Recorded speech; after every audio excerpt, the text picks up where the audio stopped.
Buenas tardes a todos. Damos gracias a Dios por la oportunidad que nos da de estar en esta hora con ustedes. Voy a poner aquí mi cronómetro, 2 horas suelo predicar, ¿está bien?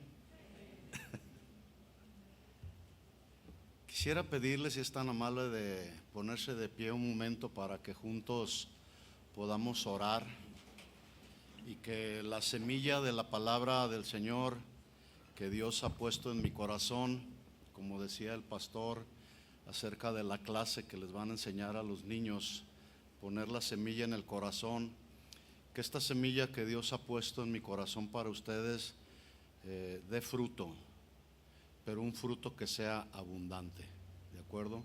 Y eso es necesario no solo pedírselo al Señor, sino esa semilla poder cuidarla, poder discernirla, poder meditar en ella para luego ponerla por obra. De nada serviría si oímos un mensaje tras otro mensaje y no lo aplicamos, ¿sí? No hay congruencia en ello, ¿verdad? Entonces, Santiago decía que debemos ser oidores y hacedores de la palabra, ¿sí? Oremos entonces. Señor, en el nombre de Jesús, te damos gracias en esta hora por la bendición y la oportunidad que tú nos das, Señor, el privilegio de poder estar con nuestros hermanos aquí en este lugar, en esta casa de oración, aquí en Ciudad Guzmán, Señor.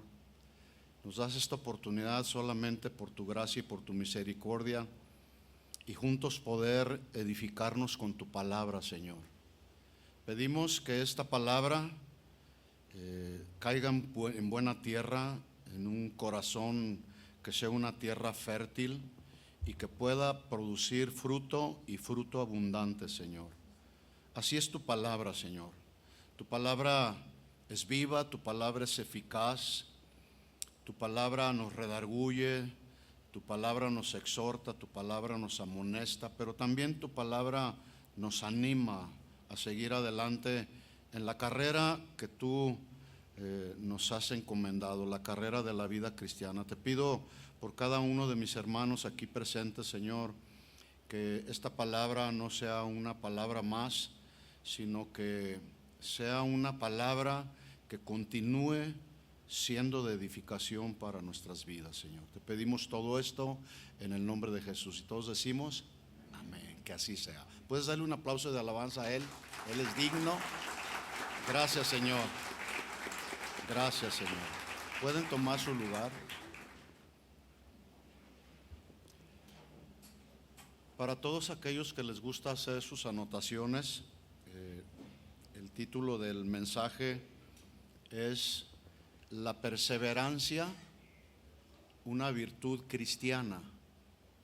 Una virtud cristiana es la perseverancia.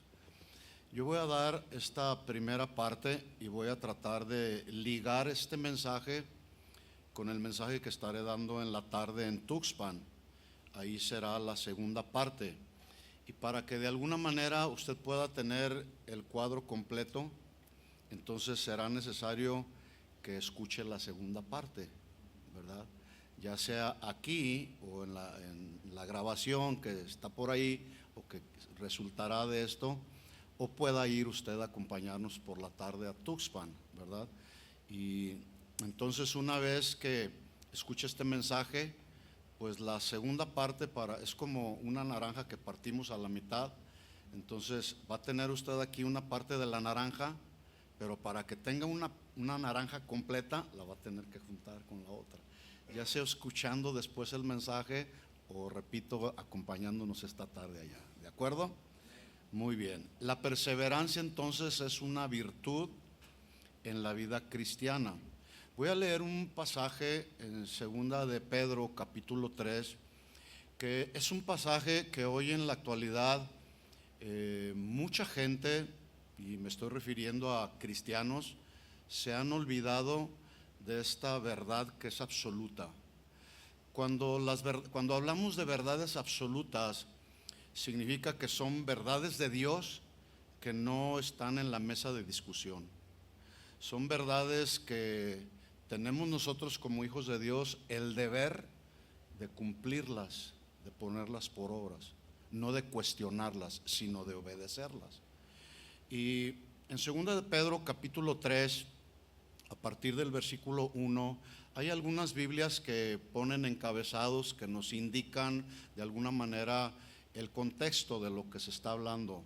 Y el apóstol Pedro viene hablando a los cristianos de aquel tiempo, les viene hablando de esta verdad que muchos falsos maestros y falsos predicadores que ya desde aquel tiempo existían y siguen existiendo en nuestros días, estaban tratando de desorientar a los cristianos de aquel tiempo de la verdad de Dios.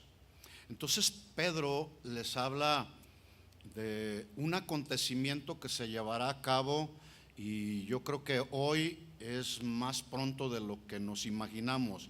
El día del Señor vendrá. ¿Cuántos saben que esta es una verdad absoluta? No se discute, ¿sí? Tenemos que abrazarla, tenemos que creerla. No sabemos cuándo vendrá, lo que sí sabemos es que Él vendrá. ¿Cuántos lo están esperando?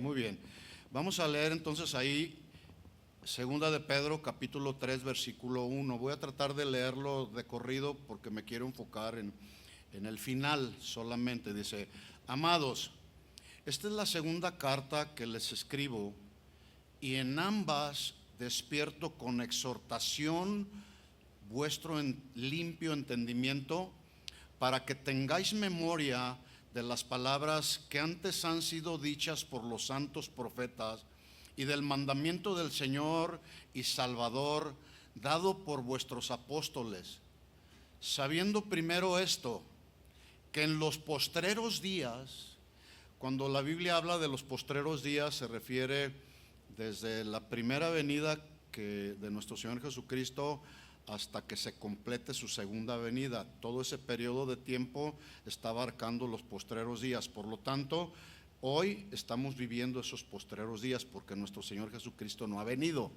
¿verdad? Entonces dice: sabiendo primero esto, que en los postreros días, en este tiempo, en aquel tiempo, vendrán burladores, gente que se burlaba de Dios, que no respetaba a Dios, que siguen existiendo en el día de hoy. Se burlan de Dios, se burlan de las promesas de Dios, se burlan de nosotros los cristianos. Siguen existiendo los burladores. Dice: vendrán burladores andando según sus propias concupiscencias y diciendo, escuchen la pregunta, ¿dónde está la promesa de su advenimiento? Nos cuestionan porque hablamos de la segunda venida de nuestro Señor Jesucristo, pero ellos se burlaban y decían: a ver, ¿dónde está la promesa del advenimiento? Porque desde el día en que los padres durmieron, todas las cosas permanecen así como desde el principio de la creación. Estos ignoran voluntariamente que en el tiempo antiguo fueron hechos por la palabra de Dios los cielos, también la tierra que proviene del agua, y por el agua subsiste. Versículo 6. Por lo cual el mundo de entonces pereció anegado en agua. Esto está haciendo un poco de referencia también a aquel acontecimiento que todos conocemos en Génesis capítulo 7, que se llama el diluvio, que vino ese diluvio y solamente 8 personas se salvaron: Noé y toda su familia. Versículo 7. Pero los cielos y la tierra que existen ahora están reservados por la misma palabra, guardados por el fuego en el día del juicio. Hay gente el día de hoy que está viviendo ignorando que un día todos, sin lugar a dudas, todos nos vamos a enfrentar a un juicio final. ¿Sí sabían eso? Y ese día del juicio final ya no habrá absolutamente ningún recurso de apelación. Es decir, cada uno de nosotros ya no podremos apelar: Señor, es que yo no sabía que iba a haber un juicio final. No, ahí nada más va a haber una sentencia: culpable o inocente. Entonces dice ahí, retomo el versículo 7: los cielos y la tierra que existen ahora están reservados por la misma palabra, guardados para el fuego en el día del juicio y de la perdición de los hombres impíos. versículo 8. Mas, oh amados, aquí está ya Pedro dirigiéndose a los cristianos. Mas, oh amados, no ignoréis esto. No debemos ignorar esto. Hay que ponerlo en nuestra mente y aquí en nuestro corazón. Para el Señor, un día es como 1000 años y 1000 años como un día. Es decir, Dios no se mueve como nosotros con un reloj como el que nosotros tenemos. El tiempo para el Señor es muy diferente, ¿sí? El Señor, versículo 9, el Señor no retarda su promesa, según algunos la tienen por tardanza, sino que es paciente. Miren el corazón de Dios, Él es paciente para con nosotros, no queriendo que ninguno perezca, sino que todos procedan al arrepentimiento. ¿Sabían ustedes que el día de hoy hay todavía millones y millones de personas alrededor del mundo que todavía no conocen a Jesús? Sí. La pregunta es, a veces sabemos que hay miles y miles de personas, incluso muchos de nuestros familiares que no conocen al Señor, y nosotros estamos con los brazos cruzados. Pues yo ya soy cristiano, y si él no se quiere arrepentir y se quiere ir al infierno, pues que se vaya al infierno. Yo ya soy cristiano. No, esa no es la mejor actitud de un cristiano. Recuerden que hay una tarea que Jesús nos encomendó a todos, ¿sí? Id, ¿y qué? Predicad el evangelio. ¿A quién? A toda criatura, ¿sí? Entonces, la pregunta es, ¿cuándo fue la última vez que tú le hablaste a alguien de Cristo? ¿Sí? Entonces, no queriendo que ninguno perezca, sino que todos procedan al arrepentimiento. Aquí viene la verdad absoluta que no se discute. El día del Señor vendrá. ¿Sí? ¿Alguien puede discutir esta verdad? No, absolutamente nadie. Dice, y vendrá como ladrón en la noche, en el cual los cielos pasarán con gran estruendo y los elementos ardiendo serán deshechos y la tierra y las obras que en ella hay serán quemadas. Este mundo es temporal, la vida misma es temporal. Nuestra vida no la tenemos comprada. Nadie puede decir, hoy estoy aquí, mañana no sabemos, ¿verdad? El día de hoy mucha gente, sin lugar a dudas, ya no abrió sus ojos para ver la luz de este nuevo día. Se fue. Si estaban en Cristo, pues su alma se fue directamente a la presencia del Señor, pero si no, su vida se fue a otro lugar muy calientito, ¿sí? Las obras que en ella hay serán quemadas. Todo lo que hay en este planeta será completamente destruido, y de ahí el Señor levantará una ciudad nueva, una nueva creación. Versículo 11, puesto que todas estas cosas han de ser deshechas, atención aquí, ¿cómo no debéis ustedes andar en santa y piadosa manera de vivir? Y yo quiero que noten ahí, si ustedes ven en su Biblia, esta frase está con signos de admiración. Cuando en la gramática se usan los signos de admiración, habla de algo en lo que tenemos que poner atención. Es un énfasis que se hace a través de estos signos de admiración, donde debemos nosotros estar alertas y decir, wow, esto no es cualquier frase. ¿Cómo no debéis andar en la vida cristiana? Santa y piadosa manera de vivir. En otra versión se lee de otra manera mucho más clara. Me gusta esta otra versión. Dice así: con cuánta excelencia y perseverancia deberían vivir ustedes. Cuánta excelencia y perseverancia. A veces vivimos la vida cristiana como luego hacemos las cosas, como decimos aquí en México, alá y se va. ¿Sí? Cuando un cristiano nace de nuevo, nuestra mente tiene que ser renovada, nuestras conductas tienen que ser renovadas también. No podemos seguir viviendo la vida cristiana como la vivíamos antes de conocer a Cristo. Algo tiene que suceder en nuestra mente y en nuestro corazón. Y vivir la vida cristiana no es vivir cualquier vida, es la vida cristiana que nos promete la vida eterna en la presencia del Señor.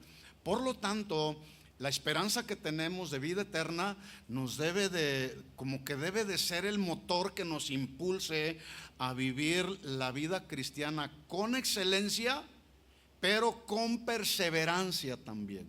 No desistir. Hace un momento el pastor Manuel oraba por aquellas personas que se retiraron del Señor. Algo pasó en el camino, ¿sí? ¿Conoce alguna persona que se retiró del camino del Señor, que quizá algún día estuvo en este lugar o en cualquier otra congregación, pero algo sucedió en su vida y el día de hoy ya no están en una congregación? ¿Sí? Esto sigue sucediendo en el día de hoy. Así que esto que el apóstol Pedro está hablando es un reto directo a nosotros los creyentes para vivir una vida cristiana. Escuchen esto, mis hermanos, una vida cristiana que sea congruente con lo que dice Dios en su palabra. ¿Sí? No hay absolutamente ninguna congruencia en alguien que solamente oye y no hace lo que dice la palabra. No hay congruencia en eso, ¿verdad que no? ¿Sí o no? No, no hay congruencia. Pero cuando alguien oye la palabra y la aplica a su vida, eso habla de una congruencia en la vida.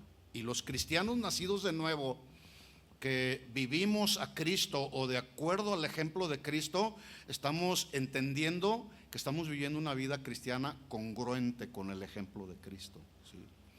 Esta segunda carta de Pedro está dirigida a las comunidades cristianas que, ya lo dije al principio, enfrentaban falsas enseñanzas, especialmente personas que negaban o se burlaban de la promesa del registro de Cristo, y ellos decían así de una manera parafraseada, decían: todo sigue igual, nada ha cambiado. Ustedes dicen que el Señor va a venir por segunda vez. ¿Dónde está? ¿Dónde está? Bueno, hoy sigue habiendo esa clase de personas y se burlan, ¿sí? Sin embargo, el apóstol Pedro les escribe a los cristianos, ¿sí? Y esto nos alcanza a nosotros, porque ¿cuántos cristianos hay aquí? Bueno, eso es para nosotros. Pedro escribe a los cristianos para advertir o lanzar una advertencia acerca de los falsos maestros. Yo pregunto, ¿seguirán surgiendo los falsos maestros en la actualidad? Como no tienen idea. Yo no sé aquí, pero allá en los Estados Unidos como que se reproducen impresionantemente, ¿sí? Entonces Pedro les habla y les advierte contra esos falsos maestros que obviamente tienen falsas enseñanzas. Él les escribe en esta segunda carta para reafirmar su esperanza de vida eterna, la esperanza que todo cristiano debemos de tener, de que cuando los días de nuestra vida terminen en este mundo, pues gozaremos por toda la eternidad en la presencia del Señor. Y les digo una cosa, allá lo único que estaremos haciendo es adorar al Señor. No haremos ninguna otra cosa más. Así que aquí estamos como en el laboratorio, ¿sí? Y a mí me llama la atención que de pronto hay personas así que ni siquiera levantan sus manos, no adoran al Señor. Yo me imagino, pues algo tiene que hacer el Señor en el corazón de cada uno de ellos, porque allá no vamos a hacer otra cosa más que adorar al Señor, ¿sí? Así que aquí practicamos. Entonces el apóstol Pedro les está advirtiendo, les está reafirmando la esperanza de vida eterna, pero también les está animando a perseverar en una vida cristiana que sea santa y que sea excelente mientras llega el fin de los tiempos. Es decir, mientras viene Jesús, en tanto no viene Jesús por segunda vez o nos llama a su presencia, debemos vivir en una vida cristiana santa y perseverantemente, ¿sí? Aquí entramos entonces, después de haber introducido con estas palabras del apóstol Pedro. Quiero decirles que la perseverancia es como todas las demás virtudes. Las virtudes, ninguno de nosotros nacemos con las virtudes. Las virtudes se van desarrollando en la medida que vamos madurando y que vamos transitando por el camino de la vida cristiana. La perseverancia cristiana contiene muchas implicaciones. Yo voy a mencionar solamente una, pero una de las más importantes. Bueno, todas son importantes, ¿verdad? Pero la perseverancia cristiana, una de sus implicaciones es la fidelidad hasta el final. Fidelidad hasta el final. En el mensaje a la iglesia de Esmirna, allá en el Apocalipsis, voy a leer algunos textos. Apocalipsis capítulo 2, versículo 9. Voy a estar leyendo estos textos en la Nueva Traducción Viviente, que me parecen muy claros, ¿sí? Dice Apocalipsis capítulo 2, versículo 9, Nueva Traducción Viviente. Dice: yo sé de tu sufrimiento. Digo, si de alguna manera tú ignorabas que el Señor conoce nuestros sufrimientos, nuestras actitudes o conductas, porque a veces decimos: Señor, ¿por qué este sufrimiento me está pasando a mí? ¿Por qué esta situación difícil me vino a mí? Bueno, quiero decirte, según este texto, que Él conoce tu sufrimiento. ¿Puedes creer eso? Él conoce tu sufrimiento, Él conoce tu necesidad. Dice: yo sé tu sufrimiento y tu pobreza, pero tú eres rico. ¿Qué dice ahí? Pero tú eres rico. Ahora, la gente que solamente piensa en lo material, y allá en los Estados Unidos vivimos en un sistema materialista como no tienen idea. Yo les decía a los pastores en la mañana que hoy los jóvenes, adolescentes que están a punto de salir de la high school, ellos ya no quieren seguir estudiando. Ellos quieren rápido meterse a trabajar en lo que sea para ganar dinero, ¿sí? Porque hay un espíritu consumista impresionante. Pero cuando dice aquí la escritura: pero tú eres rico, se está refiriendo a nuestras riquezas espirituales, no materiales. Pero tú eres rico, ¿sí? Conozco la blasfemia de los que se te oponen, de aquellos que dicen ser judíos pero no lo son, porque su sinagoga le pertenece a Satanás. Versículo 10. No tengas miedo de lo que estás a punto de sufrir.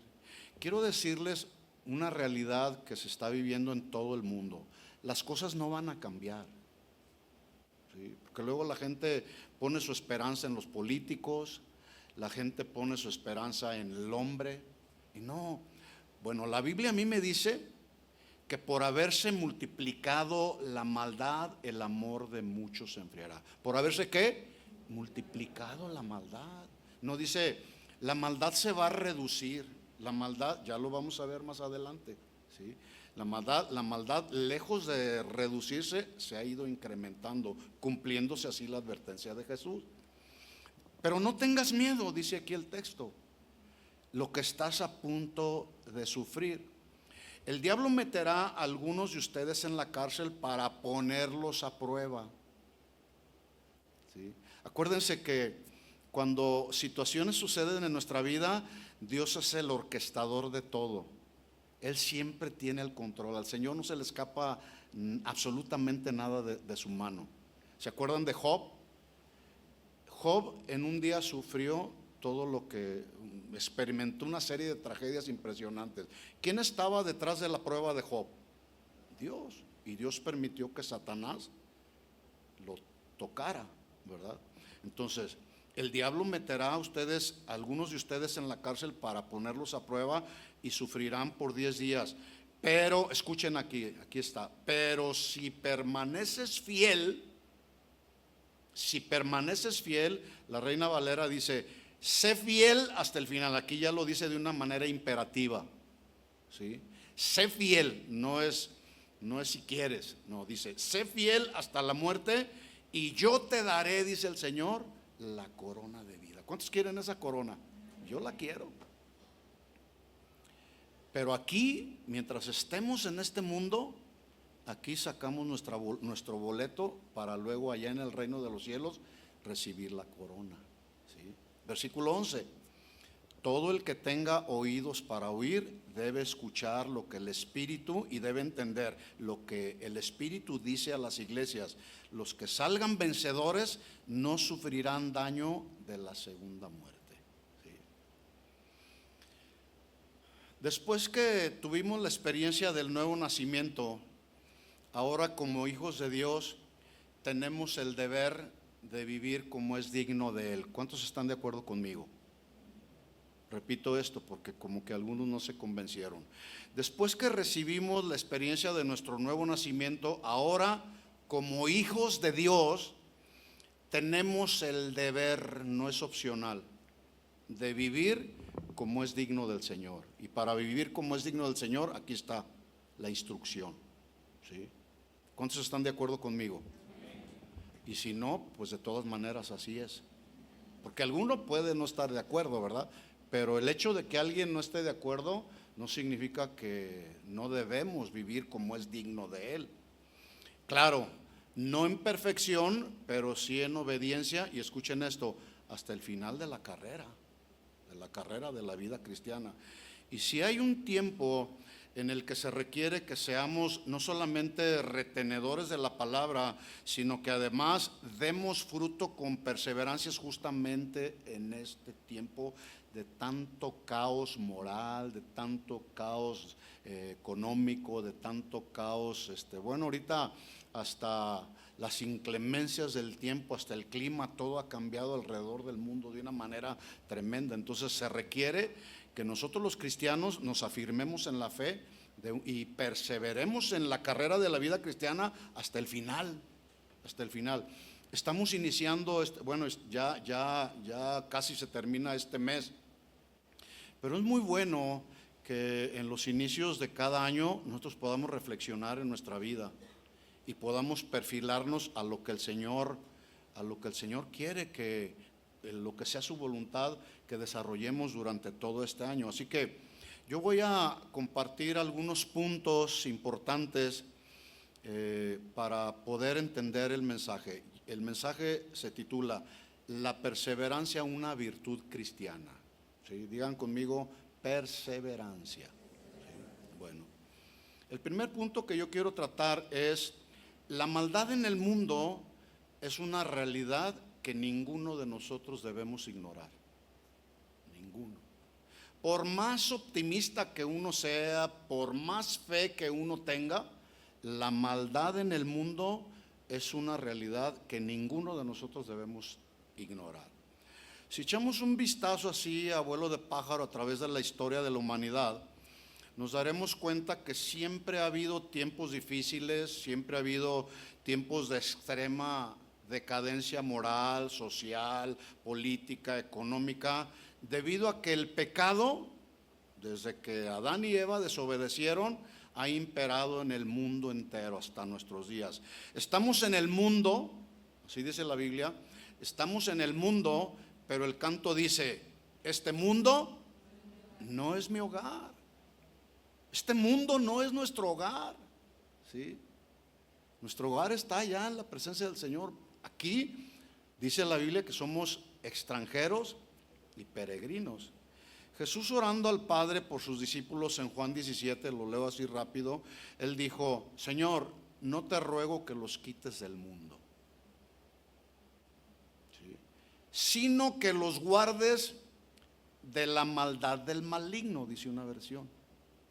Entonces, el Señor no nos va a quitar de este mundo, pero sí nos puede guardar de las maldades de este mundo.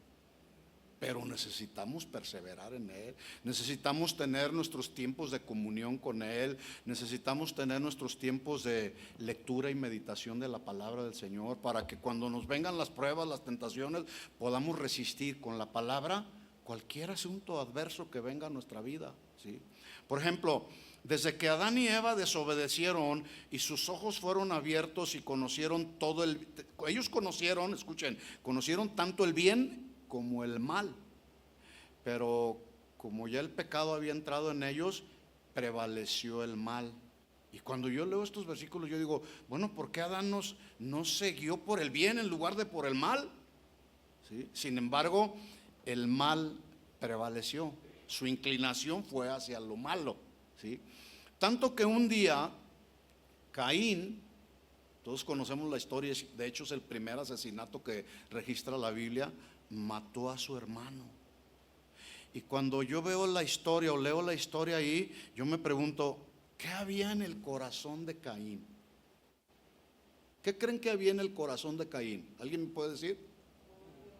¿Perdón? Había, pues lo que sigue habiendo en el corazón de mucha gente en el día de hoy? Maldad, ira, celos, envidia. ¿Sí sigue habiendo eso en este mundo? Sí, desde aquel tiempo.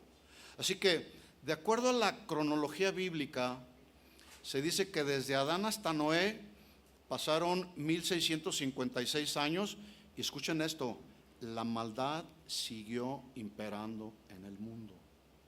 Y yo voy a narrar un poquito esto para que nos demos cuenta lo que Jesús afirmó en Mateo 24.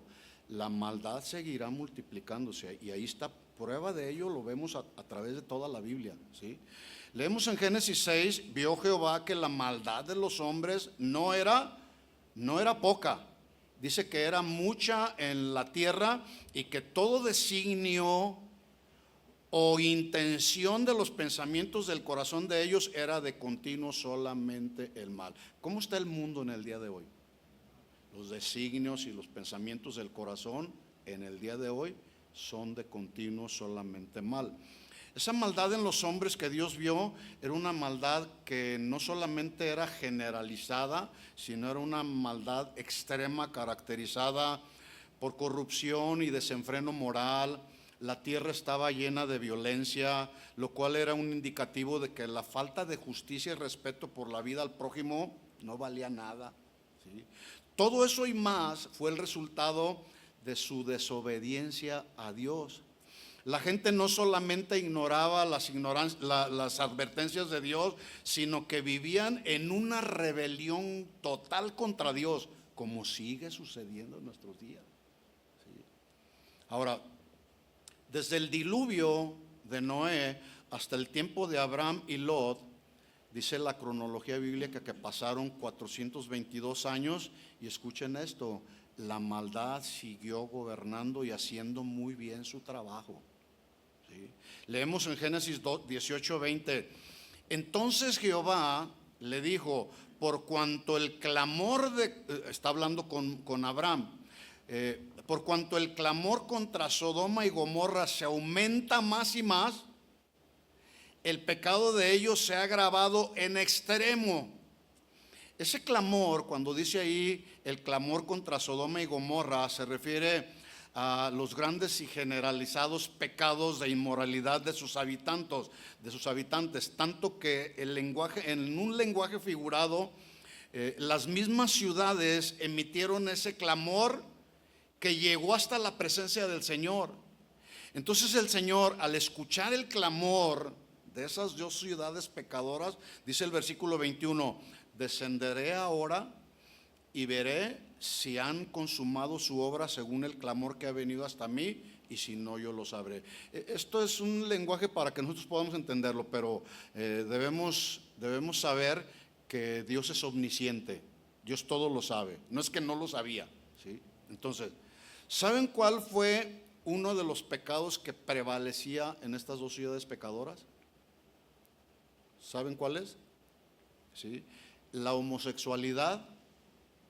Pero junto con la homosexualidad venía el adulterio, y junto con el adulterio venía el orgullo, la soberbia, la falta de misericordia. Al final vemos la triste realidad que sucedió con estas dos ciudades. Génesis 19, 24 dice: entonces Jehová hizo llover sobre Sodoma y Gomorra azufre y fuego de parte de Jehová desde los cielos, y destruyó las ciudades y toda aquella llanura con todos los moradores de aquella ciudad y el fruto de la tierra. ¿Ustedes creen que la tierra en la actualidad estará clamando a Dios por justicia? ¿Sí o no? ¿Sí o no? ¿Sí? Imagínense cómo está este mundo desde el punto de vista moral. Sin duda, Dios, que no se le escapa nada, está viendo todo. Y más pronto de lo que imaginamos, escuchen esto: esta tierra recibirá su justa retribución. Por eso el tema, ¿sí? El día del Señor vendrá, y esta tierra, este mundo, recibirá su justa retribución. No así los que perseveremos en el camino del Señor, que nuestra visión se mantenga siempre y nuestros ojos puestos en Jesús, quien es el autor y consumador de la fe, ¿verdad? Para que cuando todo esto suceda, usted y yo podamos estar en la presencia del Señor. Ahora, desde la salida, seguimos avanzando, desde la salida de Abraham de Ur de los Caldeos hasta la salida de Israel de Egipto, dice la cronología bíblica que pasaron 430 años. Escuchen, y la maldad siguió su curso, y debido no solo a la maldad, sino también a la idolatría y a toda la rebelión constante, toda esa primera generación del pueblo de Israel no conocieron Canaán, la tierra que Dios les prometió. Más de 1 millón de israelitas murieron en el desierto y nunca llegaron a Canaán. Ahora, siguiendo igual con la cronología bíblica, se cree que desde Adán hasta los días de Jesús en la tierra ya pasaron 5,775 años. Escuchen, y seguimos viendo que la maldad se sigue multiplicando, pero ahora a la diabólica potencia y de una manera salvaje y perversa. ¿Cierto o no? ¿Sí lo estamos viendo así? Así que todo esto nos permite ver cómo la Biblia nos muestra que siempre ha habido tiempos de maldad donde encontramos enemigos de nuestra confianza en Dios, enemigos de nuestra fe en Dios, los cuales no siempre tienen rostro. ¿Sí?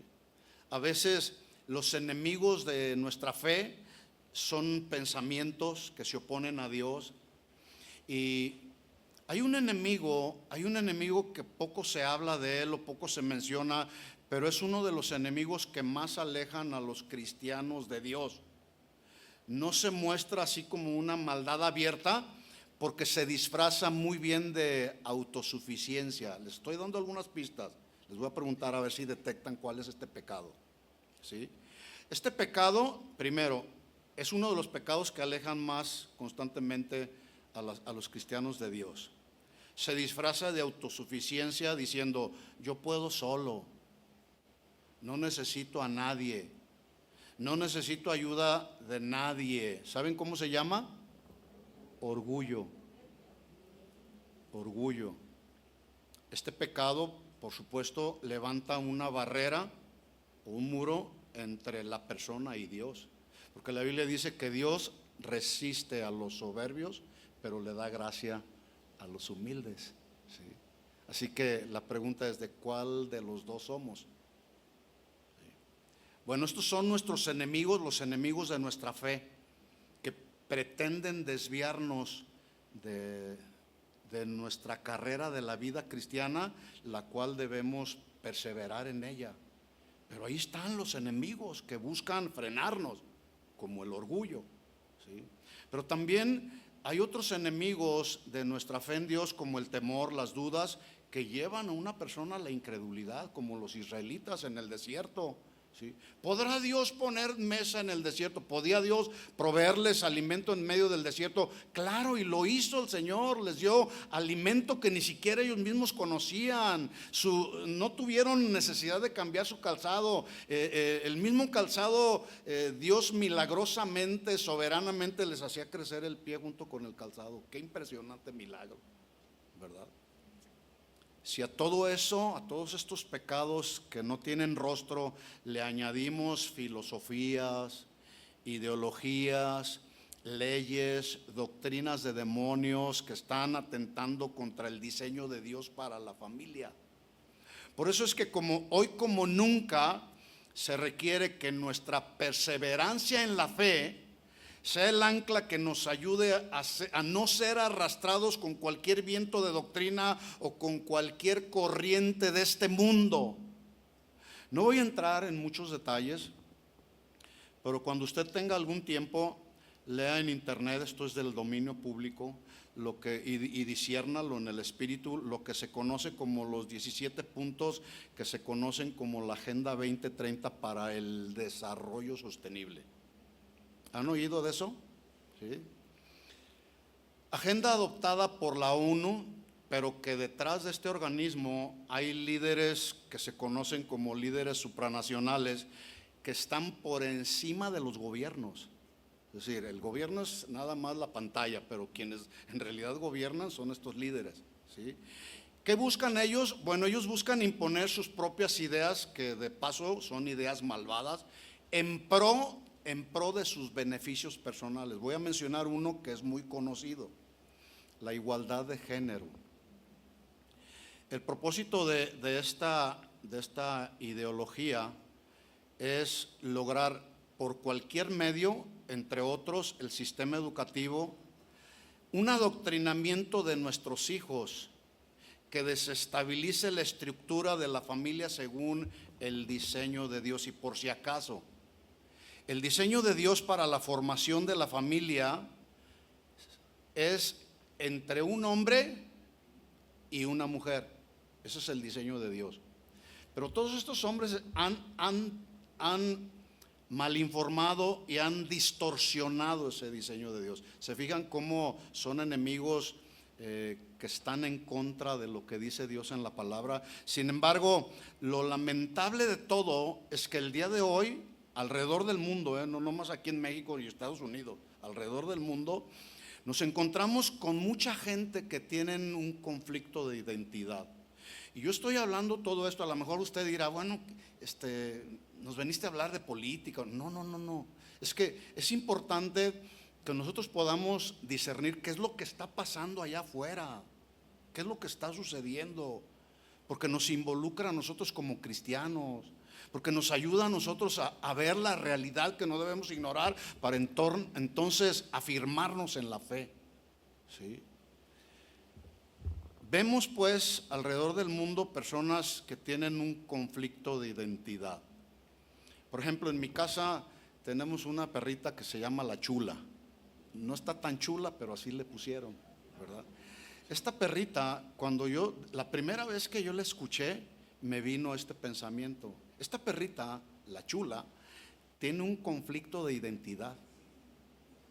Cuando esta perrita escucha la sirena de la ambulancia, en lugar de ladrar, aúlla como si fuera loba.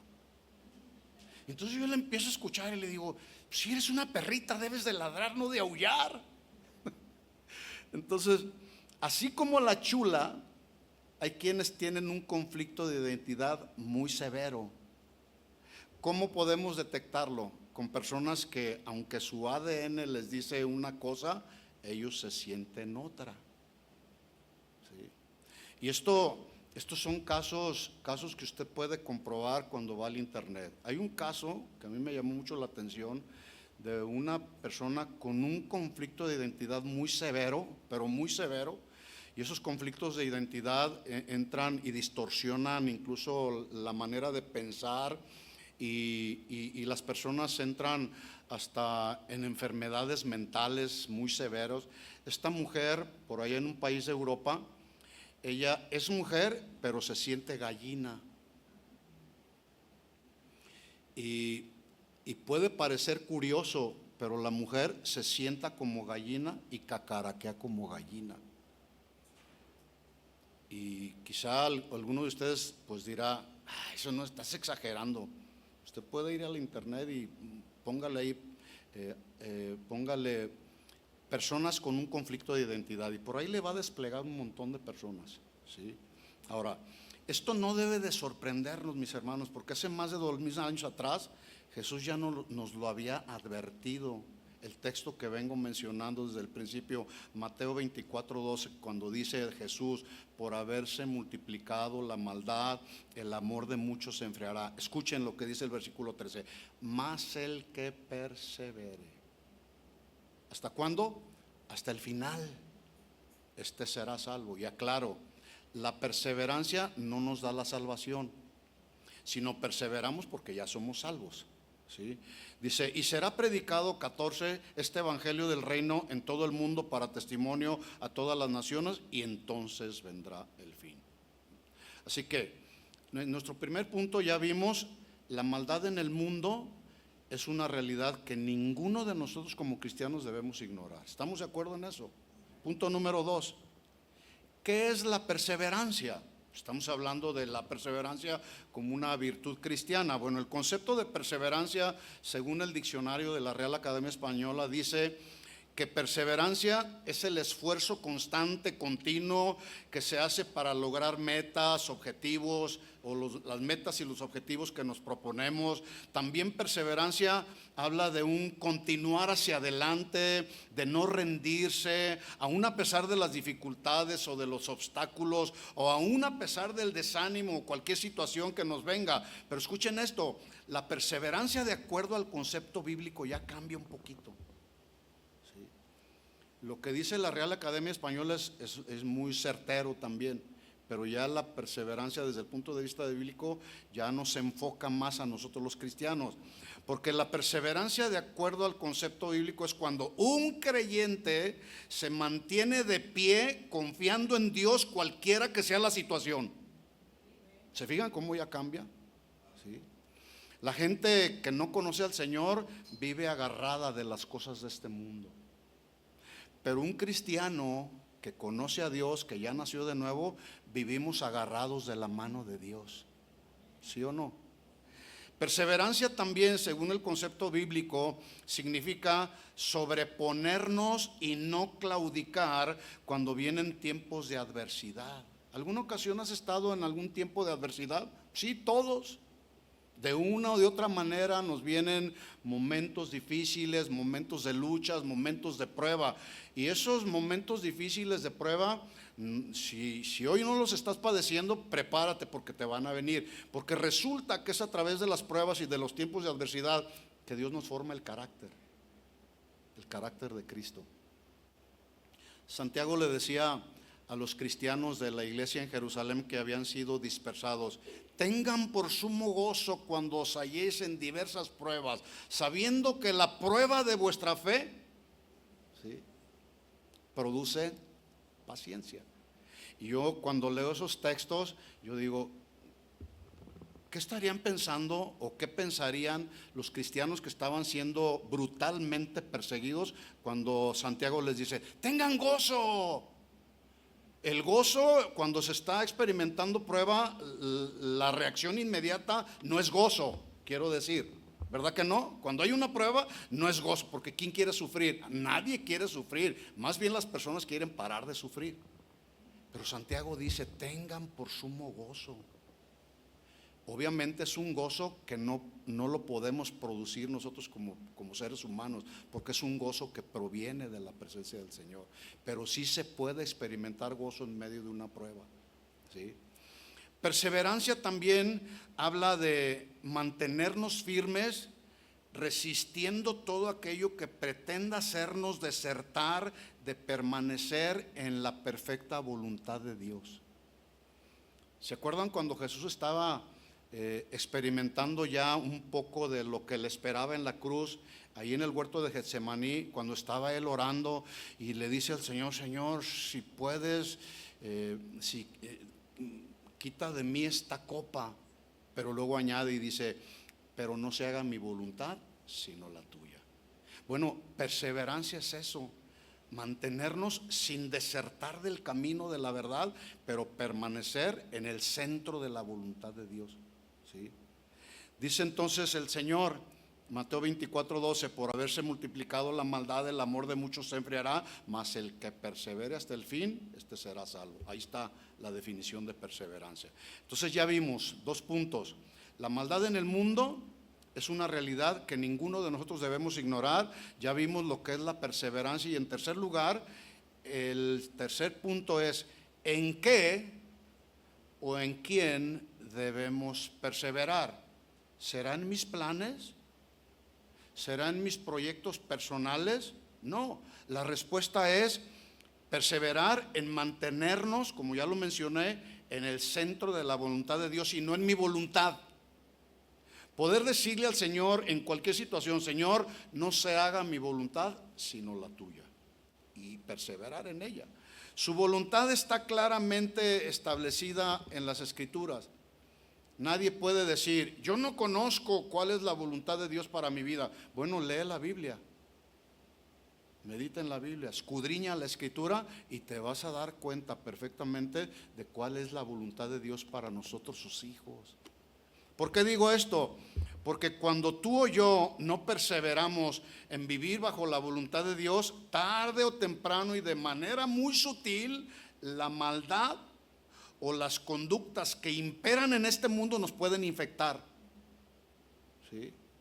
Los conflictos de identidad que tienen los inconversos, escuchen, tristemente han infectado a algunos que en alguna manera o en algún tiempo profesaron ser cristianos.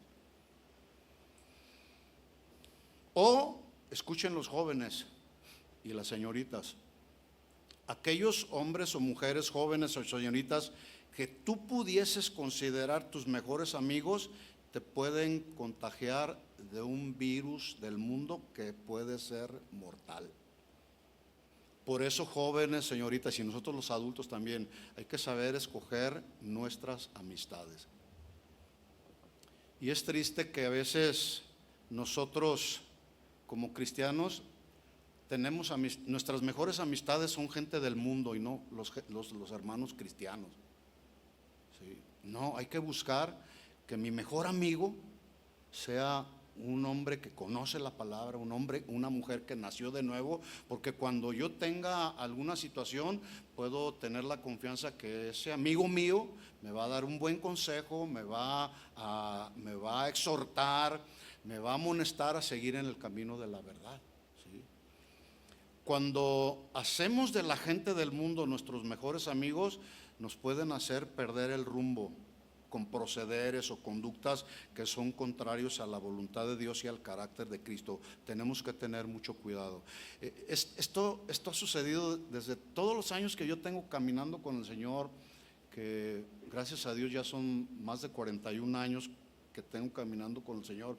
Me he dado cuenta de jóvenes, señoritas, que dicen, pues me voy a hacer de novio a un muchacho que no sea cristiano, yo lo convierto. ¿Saben cuál es el final al final del día lo que sucede? La señorita se va con él. En lugar de atraerlo ella a los caminos del Señor, sucede al revés. Es como la constante, ¿verdad? Entonces, eso sucede cuando no se persevera en vivir bajo la voluntad del Señor. Ahora, los textos de Mateo 24, 12 al 13 están en el contexto de una pregunta que le hicieron los discípulos acerca de las señales del fin de los tiempos. Y mientras estaban hablando con Jesús en el monte de los olivos, 24:3 dice, estando él sentado en el monte de los olivos, los discípulos se le acercaron aparte y le dijeron, Señor, ¿cuándo serán estas cosas? La destrucción del templo que dice el versículo 2. Y luego la otra pregunta es, ¿y qué señal habrá de tu venida y del fin del siglo? Así que la doble pregunta que hicieron los discípulos fue, ¿cuándo vendrás? ¿Y qué señal habrá antes de tu venida?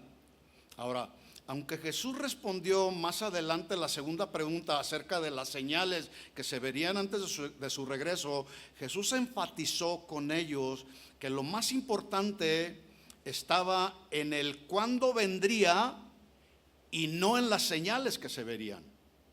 Cuándo vendría, sino lo más importante para Jesús era que ellos estuvieran preparados. Repito esto, Jesús hace énfasis en que lo más importante no era cuándo Él vendría, sino qué señal, o es decir, no era lo más importante en el cuándo vendrían y las señales que verían, sino que ellos estuviesen preparados. Eso quise decir. ¿Estamos claros ahí? ¿Sí? Entonces, porque cuando Él viniera, Él vería a los que son de Él y los llevaría al reino de su gloria. ¿Sí? Y aquí aplicamos, lo más importante para nosotros hoy no es saber cuándo viene, aunque ya sabemos que Él vendrá. Lo más importante para nosotros en el día de hoy es estar preparados cuando Él venga. ¿Sí me estoy explicando? ¿Sí? La pregunta entonces es, ¿estás preparado si el día de hoy viniera el Señor o te llama a su presencia? ¿Estamos preparados? ¿Estás seguro que te irías con Él? ¿Estoy seguro que iría a la presencia del Señor? Bueno, para esto precisamente se requiere perseverar en mantenernos siempre en el centro de la voluntad de Dios, que ya lo dije, está claramente establecida en las Escrituras. Así que las preguntas fueron: ¿cuándo vendrás y qué señal habrá antes de tu venida? Escuchen la respuesta del Señor Jesús, versículo 4. Respondiendo Jesús les dijo: mirad que nadie les engañe. Notemos que aunque las preguntas de los discípulos eran válidas e importantes, Jesús responde de acuerdo a lo que para él era fundamentalmente importante. Entonces, y aquí aplicamos también. A veces nosotros andamos buscando respuestas a nuestras preguntas personales y vamos con una persona y le preguntamos, y luego vamos con otra persona y buscamos aquí, buscamos allá, pero hay ocasiones en que no vamos a buscar la respuesta con el Señor. O andamos buscando quien nos diga lo que queremos escuchar. No, cuando tú tengas alguna pregunta de la índole que sea, ve primero con el Señor. Sin lugar a dudas, Él nos va a dar la respuesta. Voy a leer este mismo texto 24:4 porque se lee más claro en la traducción del lenguaje actual. La respuesta de Jesús en esta versión dice: cuidado, cuidado, y está con signos de admiración. Cuidado, no se dejen engañar. Y cuando habla así con este énfasis, no se deje de engañar, está hablando de que nosotros necesitamos buscar tener una actitud vigilante en cada momento, en cada instante de nuestra vida. Porque cualquier descuido, por más mínimo que sea, nos va a desenfocar del rumbo, del camino del Señor. Así que dice el Señor: cuidado, dile a tu vecino: cuidado, cuidado, no te dejes engañar. ¿Por qué Jesús les da esta respuesta? La respuesta es, ya lo dije, porque para Jesús lo más importante era que sus discípulos estuvieran preparados para su regreso y no ocupados y preocupados por las señales. Ahora, ¿será importante estar atentos a las señales? Sí, porque las señales nos hablan, sí, pero sin dejar de estar atentos y preparados para cuando Él regrese, porque de hecho las señales nos están advirtiendo de que el regreso del Señor Jesucristo está muy próximo, más pronto de lo que esperamos. Entonces son importantes las señales. Y yo me doy cuenta cómo algunos cristianos se ocupan más en estudiar la escatología, descubrir la simbología, que dejar de estar preparados para su regreso. Eso como que los distrae, están ahí tan ocupados. No estoy diciendo que es malo estudiar la escatología y la simbología que contiene, no, pero lo que estoy diciendo es que hay que estar más enfocados en estar preparados para cuando Él regrese, sin dejar de ver las señales, y que la escatología nos deja ver precisamente las señales. Así que la pregunta es: ¿estás preparado para cuando Él regrese? ¿Estamos preparados? Si el Señor viniera hoy y nos vamos todos con Él, ¿crees que te vas con Él? Sí. Bueno, ustedes recuerdan la parábola de las 10 vírgenes. No voy a entrar en muchos detalles. ¿Me callo ya? Ya se terminó el tiempo. ¿Me regalan unos minutos más? Sí. Vamos adelante, ya casi termino. Bueno, el mensaje de Jesús en la parábola de las 10 vírgenes, el mensaje de Jesús a sus discípulos es el mismo mensaje y no ha cambiado. El mensaje era: miren que nadie les engañe y estén preparados. Esta parábola dice que había 5 prudentes que estuvieron siempre atentas, apercibidas, preparadas, con el aceite suficiente, y su lámpara estaba siempre encendida. Pero también había otras 5 que dice la Biblia que eran insensatas, que eran flojas, imprudentes, estaban distraídas. Aunque tenían su lámpara, se quedaron dormidas, se les acabó el aceite, y mientras fueron a comprar, vino el esposo. Leo rápido así el texto. Mientras ellas iban a comprar, vino el esposo, y las que estaban preparadas entraron con él a las bodas, y se cerró la puerta. Después vinieron también las otras vírgenes diciendo: Señor, Señor, ábrenos. La realidad, ¿saben cuál fue? Era demasiado tarde. la puerta se había cerrado y se quedaron afuera. Pero luego sigue diciendo el Señor: mas él respondió diciendo, de cierto les digo, no les conozco. 13, por lo tanto, velad pues, actitud vigilante, pues porque no sabéis el día ni la hora en que el Hijo del Hombre vendrá. Así que con todo esto notamos que la respuesta de Jesús está en un sentido de advertencia. La primera respuesta en el versículo 4 es: cuiden que nadie les engañe. Y la segunda es la razón por la que debían de cuidarse, y les menciona señales y acontecimientos que precederían a su segunda venida. Es decir, todo lo que ya estamos viendo frente a nuestros ojos. Vendrán muchos en mi nombre, diciendo yo soy el Cristo, a muchos se engañarán. ¿Estamos viendo eso ya, sí o no? Sí, ya se está viendo todo eso. 6, oiréis de guerras, rumores de guerras. Mirad que no os turbéis, porque es necesario que todo esto acontezca, pero aún no es el fin. Cuídate que nadie te engañe. Estás en un buen lugar, estás en una buena congregación donde se predica la sana doctrina que nos advierte, que nos enfoca en el camino, ¿sí? Nos enfoca en el camino para que nuestro camino en la vida cristiana sea un camino de excelencia y de perseverancia, ¿sí? Ahora, 3 señales que Jesús les mencionó. Señales frente a nuestros ojos: falsos cristos o falsos ungidos, falsos maestros que engañan a muchos, guerras, rumores de guerras que ya vemos en el mundo, y número 3, Jesús y su palabra, pero aún no es el fin. Cuida que nadie te engañe. La pregunta es: ¿en cuál de estas 3 señales debemos de fijar nuestros ojos y perseverar? Les pregunto, repito las 3 señales que les menciona en el texto que acabo de leer. Número 1, cuiden que nadie les engañe. Falsos cristos, ungidos, falsos maestros que engañan a muchos, habrá guerras, rumores de guerras, pero la palabra de Jesús dice, pero aún no es el fin, por lo tanto cuida que nadie te engañe. De estas 3, ¿en cuál tú debes de perseverar? ¿En las guerras? ¿En los rumores de guerras? ¿En las señales? No, en lo que dice Cristo en su palabra. ¿Sí? Cuida que nadie te engañe. El consejo de las Escrituras, y termino con esto, lo encontramos en Hebreos capítulo 12, versículo 12.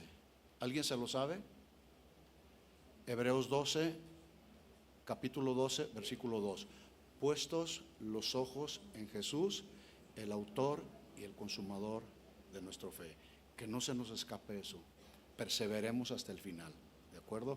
Continuamos en Tuxpan, los que nos quieran acompañar. Ahí va a estar la otra mitad de la naranja. ¿De acuerdo? Pónganse de pie si son tan amables y vamos a orar. Cierra tus ojos un momento y quisiera pedirte que pensaras en lo que estuvimos compartiendo, y a la luz de lo que tú lograste retener por el Espíritu Santo, a la luz de lo que el Espíritu Santo habló a tu corazón, te quiero pedir que le des una respuesta al Señor. Y yo espero que esa respuesta de tu corazón sea: sí, Señor, me has hablado claro y quiero perseverar en la vida cristiana hasta que tú vengas por segunda vez o me llames a tu presencia. Señor, aquí está nuestra vida delante de ti. Aquí estamos, Señor, rendidos ante tu presencia. Nosotros no podemos engañarte. Tú no puedes ser burlado, Señor. Todo lo que el hombre sembrare, eso mismo segará. El que siembra para la carne, de la carne cosechará corrupción, pero el que siembra para el Espíritu, del Espíritu cosechará vida eterna. Señor, ayúdanos en nuestro caminar cristiano, Señor. Queremos perseverar hasta el final de la carrera, Señor. No queremos tropezar a la mitad del camino como muchos han tropezado, Señor. Queremos seguir adelante, y para seguir adelante, Señor, no podemos ignorar lo que estamos viviendo a nuestro alrededor.